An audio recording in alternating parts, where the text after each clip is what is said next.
The partition function was defined as in the previous section as the molecular partition function as the sum over energy levels, and we wrote it at e to the power minus beta epsilon I. Now this I, remember, we said that we have some let's say energy levels, and each energy level in this case has one particular state, meaning this sum is actually over the energy states. However, you may encounter a situation where suppose you have some degeneracy for the states, and then we have to be very careful. So then what we do is that we take simply this number e to the power minus beta epsilon I, the Boltzmann factor, and then multiply it by the degeneracy of that state, and then take the sum over all the energy levels. So in this case, actually it is the sum over levels. So each level I has GI fold degenerate. In the earlier case, actually we are taking sum over states. So we have to be very careful when whether this I corresponds to levels or I corresponds to states. Let me give you an example. So for particle in 1D box, we know that or 3D box, and suppose think about this, this is an cubic box. So what we have, the total energy there, I am using epsilon notation. Let me just use the epsilon notation here. So that is given by n square h square by 8 ml square, but in this case actually it is it will have three quantum numbers, nx square plus ny square plus nz square h square by 8 ml square, where L is the length of the box and m is the mass of the particle. Now the interesting thing is that suppose we say that we just take an energy levels, let's say 6 h square by 8 ml square.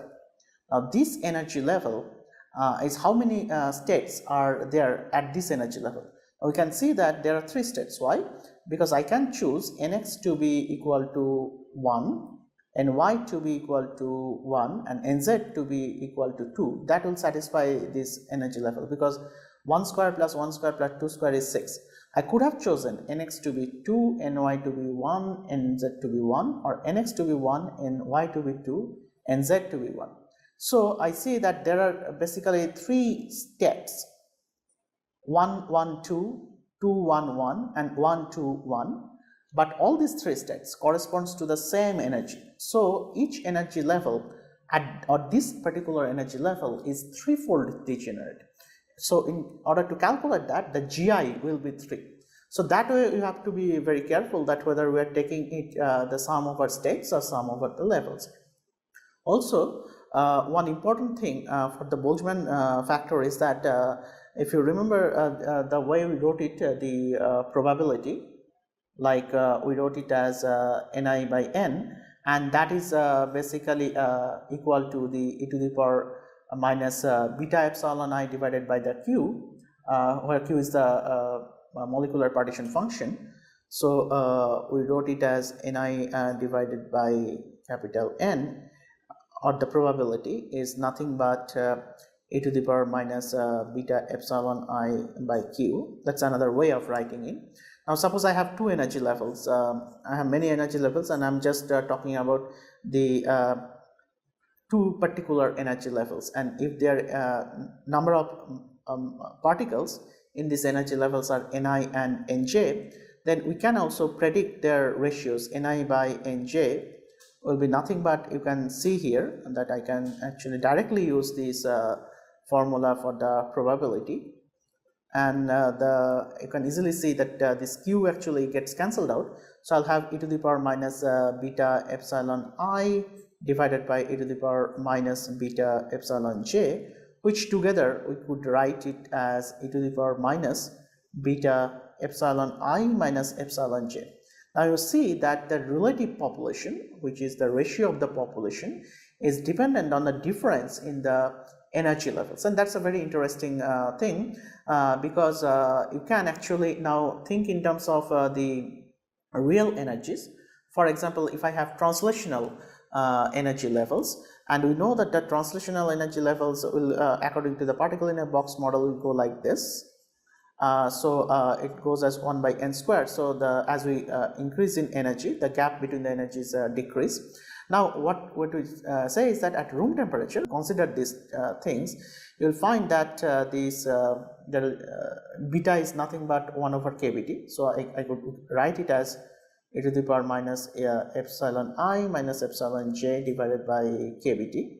Now let's say at 300 Kelvin temperature, you can actually calculate for a particle in a box model that what is this energy gap with respect to the thermal energy, which is kBt, and you will find that its energy gap is extremely small. So you will see that the difference in the population won't be much. In a sense, or in other words, there will be many energy levels which will be populated, the many translational energy levels which will be populated. Similar thing will also happen for the rotational energy levels, and where we have some energy levels like this, and then the energy levels are also degenerate. We'll also see that for rotation also many energy levels will be populated at room temperature. But for vibrational energy levels, the energy gap is pretty big, and you will see that you can actually calculate this particular ratio. If I have the total number of molecules, let's say, or you do not need to know the total number of molecules, you can just calculate the fraction, and you will figure out that for vibrational but it of course depends on which vibration you are talking about, what is the exact energy level difference between them, whether it's a low frequency vibration or high frequency vibration. But for any general calculation, let's say if you take 1000 wave number vibration learn frequency, you can actually convert it into energy scale in terms of joule or something like that. And then you can actually calculate, you can take the temperature to be 300 Kelvin, and you can calculate that if I have let's say this is the 0 point energy of vibration, and this is the first vibrational energy level, V equal to 0 and V equal to 1. So how many molecules are there in or related to the total number of molecules, what is the fraction, that you can easily calculate. And then you'll figure out, you can also, by fraction I mean this number also you can calculate for individual energy levels. You can also calculate the ratios. But if you calculate that, then you will see that more than 99.99% molecules are residing only in the 0 energy level. So vibrational energy levels at room temperature is very much behaves like a discrete. So you see a quantum mechanical effect from that. But usually for translational and rotational partition function, we'll treat them as if they are continuous. That is the meaning of this continuous distribution in the Boltzmann sense, that if you talk about the translational or rotational, you do not really see the quantum mechanical effect at room temperature, because many energy levels are populated, and because kBt is much higher compared to the energy levels. However, for vibrational or electronic energy levels will be far more separated. You see only the ground vibrational state is predominantly populated. For electronic, it is you will see exclusively the electronic ground state is populated, because it is very difficult to thermally activate the second electronic states, although there are examples of thermally activating the energy levels, electronic energy levels. But let's not go into those details. Now let us try to calculate this partition function. First thing first, we are going to calculate what is the translational partition function.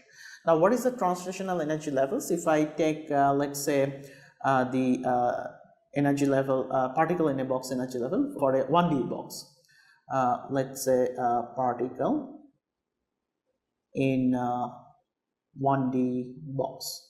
So for that, the energy level is given by I have only one quantum number, n square h square. H is the Planck constant, divided by, it's not h bar, it's n square h square.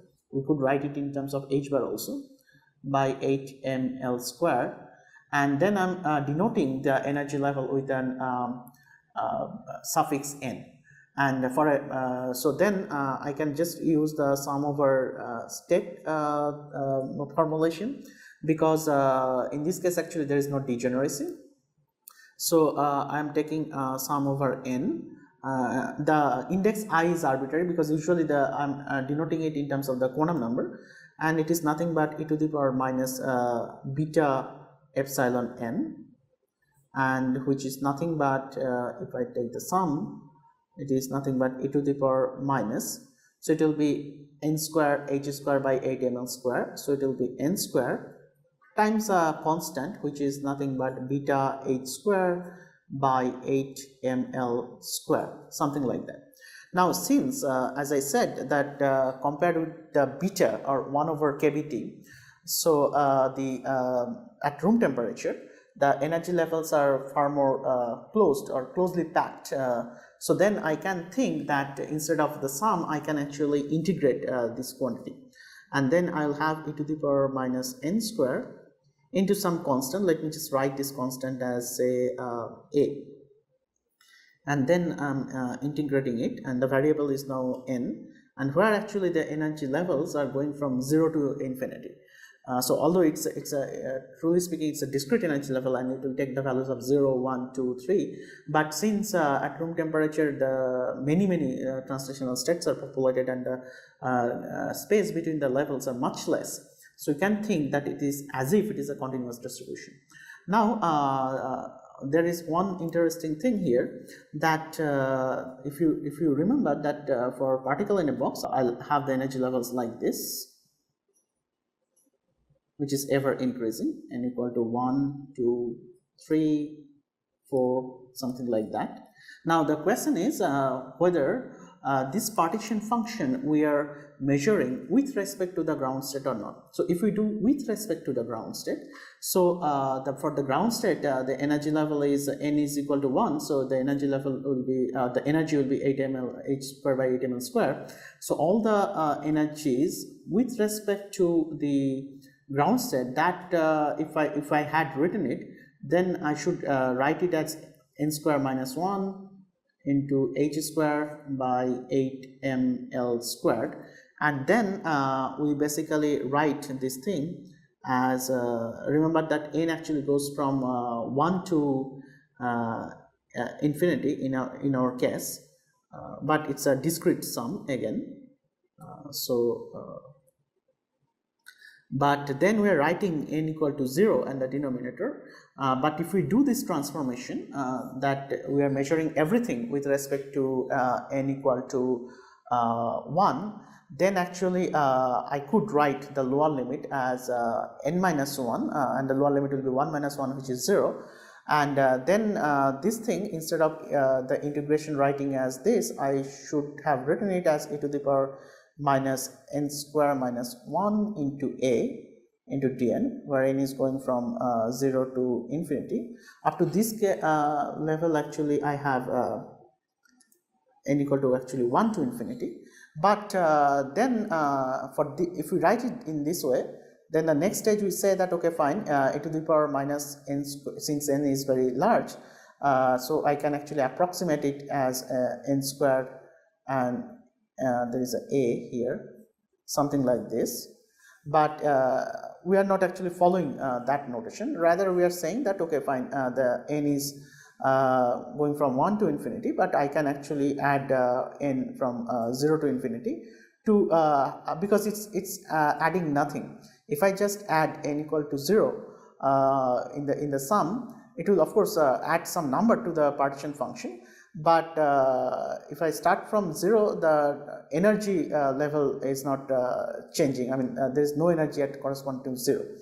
So you could use either way. So remember that we used one of this notation, that approximation notation for going from summation to integration, and the second one I am writing here that changing the limit from 1 to 0.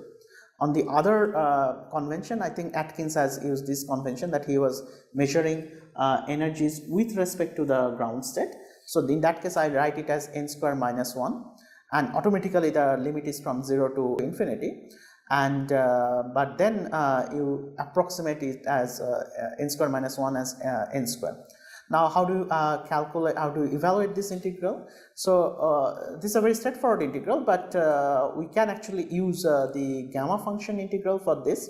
What is a gamma function? The gamma function is defined as, so you can use standard integrals for this, and the gamma function is defined as like this. If I have an integral like this, e to the x to the power n minus 1 e to the power minus ax dx, that is equivalent to gamma n by a to the power n, where gamma n is nothing but n minus 1 factorial, and if I have something like gamma half, it will be root pi. So for example, if I have say gamma 3, it will be 2 into so n minus 1 factorial is 2 factorial. We can actually write it as 2 gamma 2. It will be basically 2 times 1 times gamma 1, and gamma 1 is nothing but 1 because gamma 1 is 0 factorial, so that will be 2. So this is how we will evaluate it. If I have something like say gamma 5 by 2, so it will be 3 by 2 gamma half, and gamma half is root pi, so it will be 3 by 2 root pi. So in that way, we'll just evaluate the gamma function. Now let us see the mathematical form here. It is e to the power minus x square a into dx. So I have to write it in terms of the gamma function. It is something like e to the power a x square dx. I have just written I'm just writing x in place of n, but this is exactly the same. Now how do you write it in terms of gamma function? Let's see that here I have actually x square. So and here if I have dx, then I have e to the power minus ax. X is the variable, but now can I actually change it to x square variable? So that I can easily do. So I will just write it as d of x square. Maybe I can actually use one more step so that you understand more clearly. So my final goal is that I will just write it as d of x square. Now d of x square is what? It is 2x dx.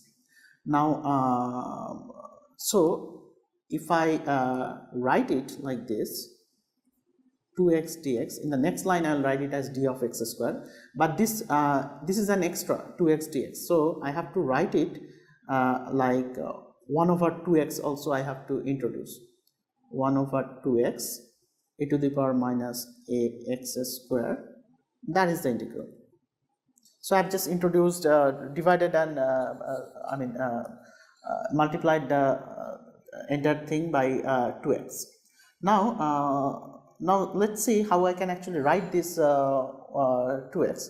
So it is nothing but half I can take out of the integration, it's just a constant. Now it is x to the power minus 1. Now x to the power minus 1 is x squared to the power minus half,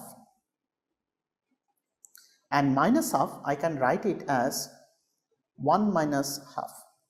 So you see 1 minus half is minus half, and x squared to the power minus half is x to the power minus 1, which is 1 over x, and then I have e to the power minus ax square. Now you see the beauty.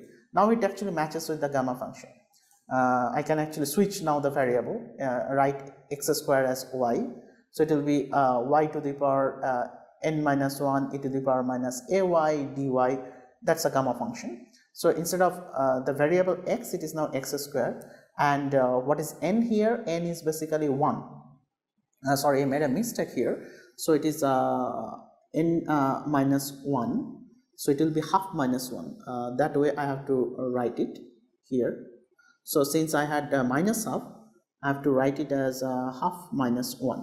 So this integral is nothing but gamma n by a to the power n, and which is nothing but gamma half by a to the power half. Now gamma half is root pi, and what is a? A is we approximated a to be this entire thing, beta h square by 8 ml square. So beta is 1 over kbt. You can just write it h square divided by 8 ml square into kbt. raised to the power half. So, and then remember that there was a half here, so I have to also use this half here. There is a half here. So this is the translational partition function. Let me actually write it in a more compact form. So this 8, square root of 8, it will be in the numerator. Square root of 8, that we could write it as 4 into 2, so that 4 comes out.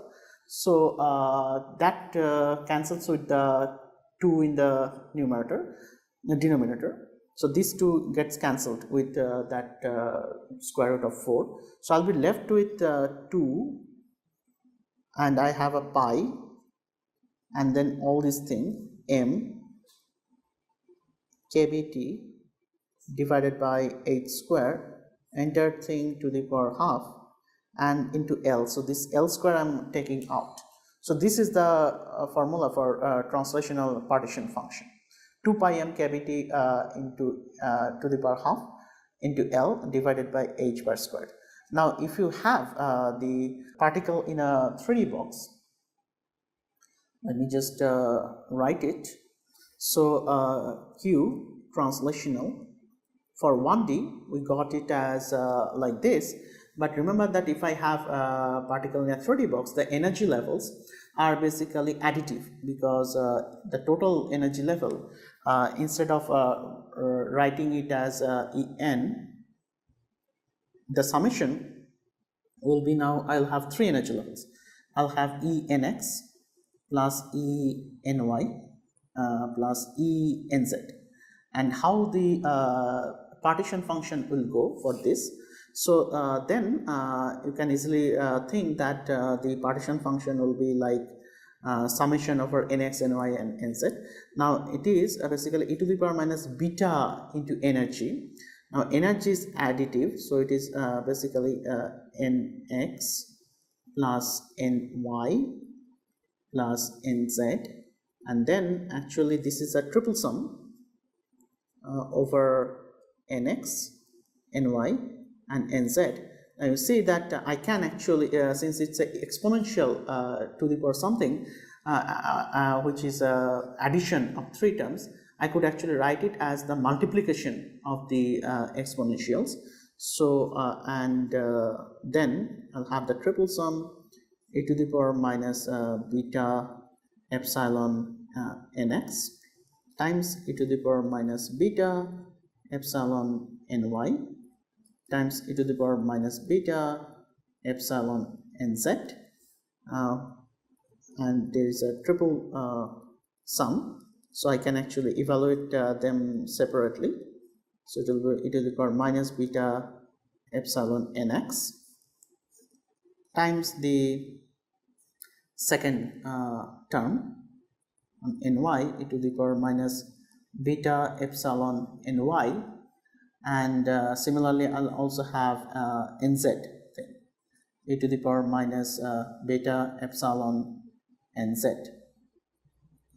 So now you see that these are basically translational partition function for 1D, but for nx, for ny and for nz.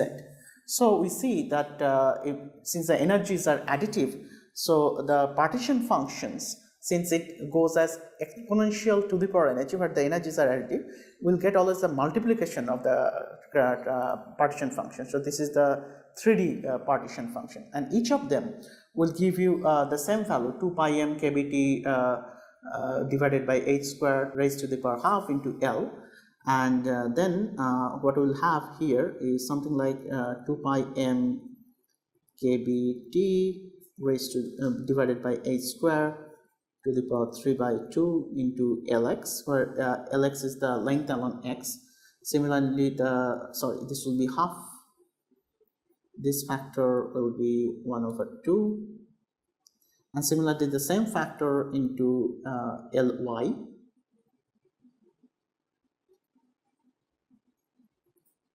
into the same factor into Lz. So together what we see here, so this Lx into Ly into Lz is, if it is a rectangular box, So that is nothing but the volume of your system. So what we usually do, you usually calculate the translational partition function per unit volume, and then you say that these things basically gets multiplied. So we'll get translational partition function per unit volume as 2 pi m kBt divided by h square raised to the power 3 by 2. So this is the total translational partition function for a molecule. Now we will see what are basically the rotational partition function, and eventually we will see what are the vibrational partition function.